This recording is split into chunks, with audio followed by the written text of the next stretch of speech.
What exactly does top universities globally look when they are evaluating an applicant? The typical Indian mindset, due to our schooling system and competitive examination for Indian top universities, has been that everyone looks for marks or SAT score. But the truth is that the global top universities look at the entire student and not just marks. Hello everyone, I am Rachit Agrawal, co-founder of AdmitKard The Big League, and today we are about to discuss one of the biggest mysteries for students planning to study abroad. What does top universities globally look in an applicant? So if you are a parent or a student looking for answers about studying abroad, do subscribe this channel as I keep creating content in a simple form about the complex journey of studying abroad. And I will explain this complex topic with a very simple theory that we call as admission triangle theory or the AAA theory. Just like a triangle has three sides, admission committee also looks into three major aspects in an applicant. Number one is academics. Number two is activities. And number three is attributes. AAA. That is why it is also called AAA theory. And I will explain in detail what does different A's contribute to. Now practically all top universities looks into these three major aspects. The weightage given by these universities could be different for different A's, but as a thumb rule, we follow 40% weightage to academics, 30% weightage to activities, and 30% weightage to attributes. So let us talk about the first A, that is academics. The key answer that an admission committee is looking for is, can the student handle the rigor of the university? And as I said, this A has 40% weightage. So there are four key things that we will discuss.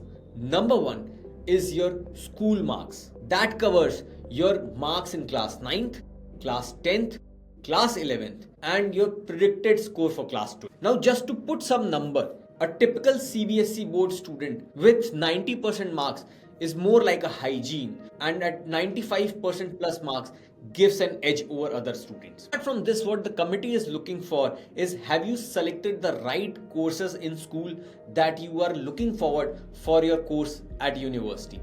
Also, have you gone through the academic rigor at school, which would have prepared you better for college education? The second academics that they look for is your score in standardized test and English proficiency exam. So if you are going for STEM related program and have given examination like SAT or ACT, most top universities consider those scores. So a SAT score of 1500 is more like a hygiene for top university, while a 1550 score will give you an edge. Third academic thing that they look into are APs. Note that APs are not compulsorily to give, but they strengthen your profile because they showcase that you have gone beyond your coursework and have gone through the academic rigor. We recommend students to give at least 3 APs to make the profile really strong. Now a score of 3 is more like a hygiene, and a score of 4 and 5 give an edge to the student. A lot of students don't give APs, and hence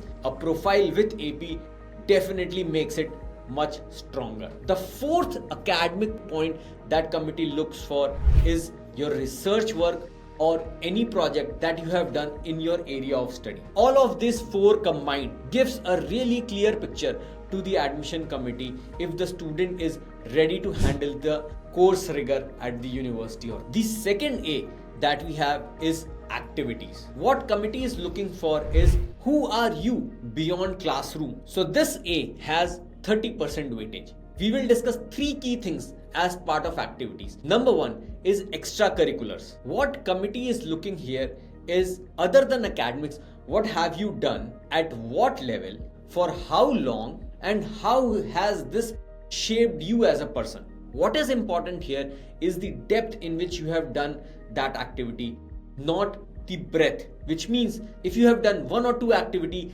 really well at a high level, at a state or a national level, and consistently over multiple years, it has far more weightage. Second is position of responsibility. This showcases you as a responsible person and also your leadership skill. Again, depth over breadth, at what level you have done it, for how long you have done it. Third is the social impact. What committee is looking here is how you have brought some positive change to this world. even if it means impacting a small set of people. Now, if there are two students with almost equal marks, then this section of activities can really differentiate between two candidates. Third A is attributes, which means what kind of person are you? This also has nearly 30% of the weightage, and we will discuss three key things as part of attributes. Number one, your letter of recommendation. LORs acts as a proof that you have done something well, something good, something meaningful, and hence somebody senior is endorsing the work that you have done. So LORs becomes very critical, and it is more meaningful if it has been given by right set of people. Second is your statement of purpose or SOPs. Again, SOPs are very critical as it tells about your past and how your past has shaped you up. At the same time, how are you visualizing your future? And hence, how the course at that university is going to act as a bridge between your past and your future. The third key aspect are essays or the questions as part of your application. Typically, the set of essays or questions makes you understand about your personal values, about your life experiences, about your passion and curiosity, and how fit will you be with the university's culture. So the three A's together, 40% plus 30% plus 30%, makes 100% evaluation of a student. So what goes inside a committee discussion? It starts with academics. Academics acts as a screening first, and if you have an edge in academics, it acts as a bonus point. Then your activities are reviewed, and if you have an edge in your activity, that is also noted. Eventually, your attributes are evaluated and your fit with the university is defined. A lot of times, these also constitutes to evaluate a student for scholarships, and eventually might lead to committee voting as well. So this is how a flow of student selection happens at an admission committee. So to summarize what we discussed about the three A's. The first A was academics, which looks into your strength and consistency. The second A was activities, which look into your passion, leadership, and impact. And the third A was attributes, which tells about your values, story, and how fit you are. All three put together is what we call as the admission triangle theory or the AAA theory. If you think this content was helpful, do like this video. If you want to know about any of the sides of this triangle in greater detail, do comment on this video and do share this with someone who you think will be benefited by seeing the video. And for more such informative videos on study abroad, do subscribe this channel. Thank you.